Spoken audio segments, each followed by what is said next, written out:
थी। अब आज उनका आखिरी दिन है, तो कोई आज चले जाएंगे, कोई कल चले जाएंगे। तो शिविर तो क्या, ये मतलब हम ये आए थे, हमारा तप सेवा सुमिरन जो हम कर रहे हैं, नई भोजन तथा प्रणाली जो अपना रहे हैं, इसको मतलब किसी तरह हमारा जीवन शैली बने, मतलब आखिर सांस तक इसमें जैसा बोला गया है ऐसा हम कर पाए, इसी को अपना लाइफस्टाइल बना पाए, इसके लिए हम यहाँ आए। ऐसे तो आप घर में भी कर रहे थे, लेकिन आपका मनोबल नहीं बढ़ रहा था, विल पावर नहीं हो पा रही थी, तभी आप इधर एक तपोभूमि हिमाचल प्रदेश दिव्याशीष आश्रम में आए कि माँ के पास बैठ के, माँ के साथ रह के, संग करके हम कुछ ऊर्जा तरंगे लेके एक संकल्प करके, इधर से संकल्प करके जाएंगे ताकि हम इसको लाइफस्टाइल बना सके।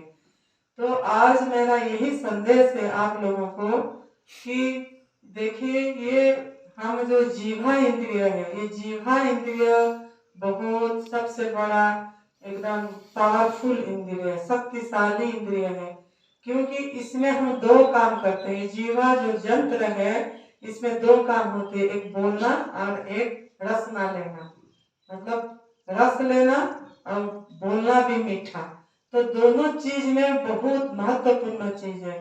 अगर हम किसी को गलत बोलते हैं, कोई शब्द गलत निकल जाता है, तो उसी में क्लेश सृष्टि हो जाता है, उसी में झगड़ा सृष्टि हो जाती है, और हम वो शब्द को वापस नहीं लेके वापस वो जो तीर निकल जाती है, वो तीर वापस नहीं आता है, और कितने बड़ा परिस्थिति घटना घट जाती है। जैसे द्रौपदी जी ने बोले थे, अंधा का बेटा अंधा है, तो इसी एक ही लाइन पे महाभारत सृष्टि हो गई।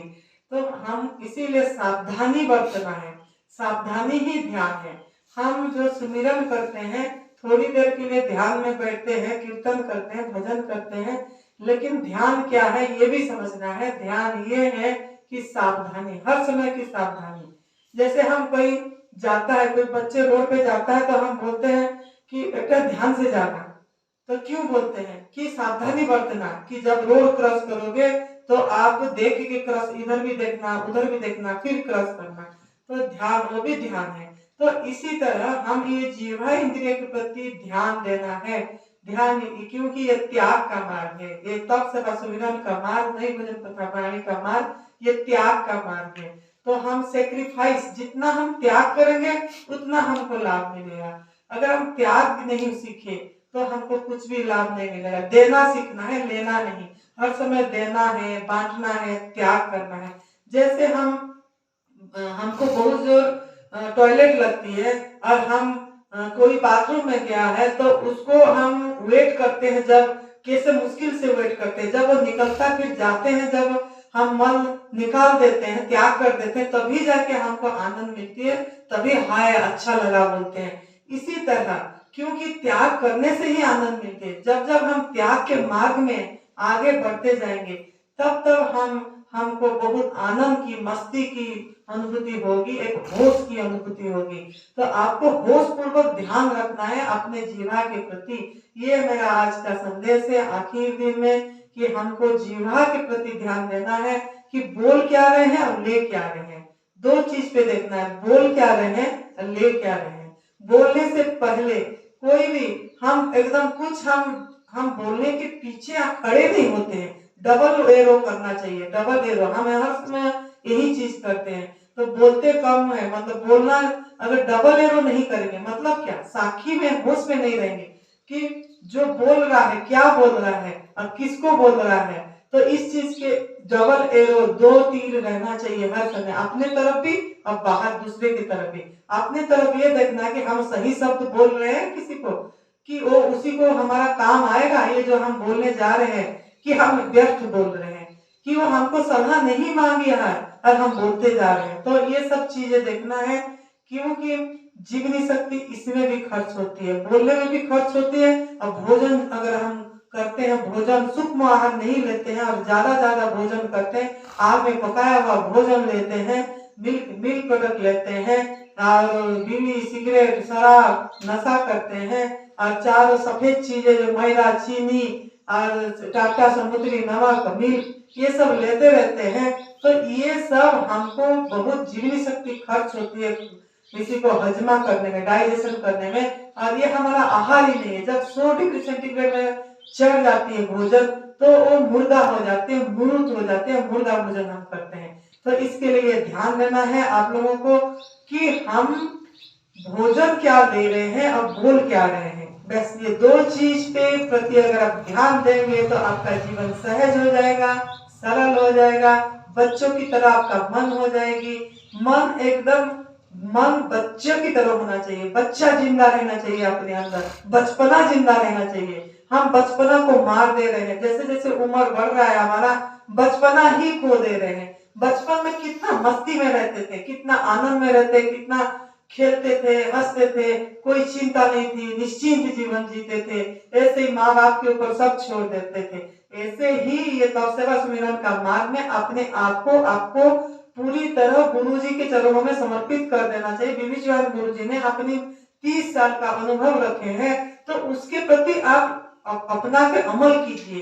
पहले आप कीजिए तो पता लगेगा। पूरी तरह आग में पकाया हुआ भोजन छोड़ दीजिए। संजीवनी क्रिया एनिमा ठीक से करना है। एनिमा और उपवास, ये दो चीज के प्रति ध्यान देना है। अगर एनिमा आप सही ढंग से नहीं करेंगे तो आपको लाभ नहीं मिलेगा। एनिमा का प्रोसेस भी पता लगना चाहिए और ठीक ढंग से करना चाहिए। और उपवास करेंगे, शरीर की शुद्धिकरण होगी तो आध्यात्मिक उन्नति होगी और हमारा आत्मा में हम सुस्वस्थ रह पाएंगे और आत्म अनुभूति होगी। हर समय की आनंद, हर समय की मस्ती, हर समय की होश बनाए रखेंगे। हम कोई भी चीज हमको प्रभावित नहीं करेगा, कोई भी चीज हमको प्रतिक्रिया नहीं करने देगा। हम एक समता भाव में रह पाएंगे अगर हम आहार शुद्ध करेंगे। आहार शुद्ध करेंगे, रसाहार पे रहेंगे, ज्यादा से ज्यादा भूख लगी शाम के टाइम में कुछ चबा के खा लीजिए। और इसमें ज्यादा भोजन पे महत्व मत दीजिए, ज्यादा भजन पे महत्व दीजिए। यही है हमारा आध्यात्मिक केंद्र जो दिव्याशीष आश्रम स्पिरिचुअल सेंटर बोला गया है, इसीलिए कि नई भोजन कथा पढ़ाई का एक आध्यात्मिक केंद्र बन रहा है। और अभी साधक भी यहाँ आके सीख रहे हैं, तो मेरे को उन्हीं को यही संदेश है कि यहाँ से जाके भी इसी में लग जाए, त्याग का मार्ग पकड़े, हर समय त्याग का भाव रखें। जो ले रहे हैं धन्यवाद दे के अहोभाव में भर के प्रभु को, उसी को रसना को लेना है धीरे धीरे। जो गवर्नमेंट फूड प्रभु ने जिस रूप में दिए हैं उसी को उसी रूप में लेना है। हर समय मुस्कुराते रहना है, प्रसन्न रहना है, हर समय एक मुस्कुराहट चेहरा पे रहना चाहिए ताकि हम सफलता प्राप्त कर सके। और हमको देख के दूसरे हंसे, हमको देख के दूसरे जिए, जीना सीखे। ये एक हमारा ये जो नई भोजन कथा प्रणाली हमको जीने की कला सिखाती है और मरने की भी कला सिखाती है। मौत भी हम सुस्वागत कर सकते हैं, मौत को हमने आराम से आलिंगन करके बाय बाय करके हंस के जा सकते।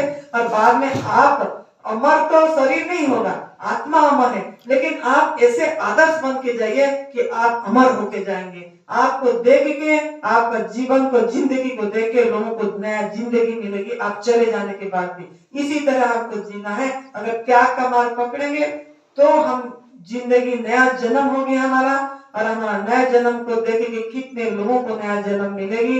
इसीलिए आप लोगों को मेरा बोलने का मतलब है कि तप करना है, तप, कठोर तप करना है, तप करना है, सेवा करना है। जहां भी सेवा का मौका मिल रहा है चुराना है सेवा को। शारीरिक रूप से माता पिता का सेवा कीजिए, गुरु का सेवा कीजिए, भाई बहन का सेवा कीजिए, जो भी आसपास में हमको दिख रहे हैं, जो जिसको जरूरत है उसी का सेवा कीजिए, दान दीजिए, आप सुमिरन कीजिए, ध्यान कीजिए, तो आपको सफलता प्राप्त जरूर होगी।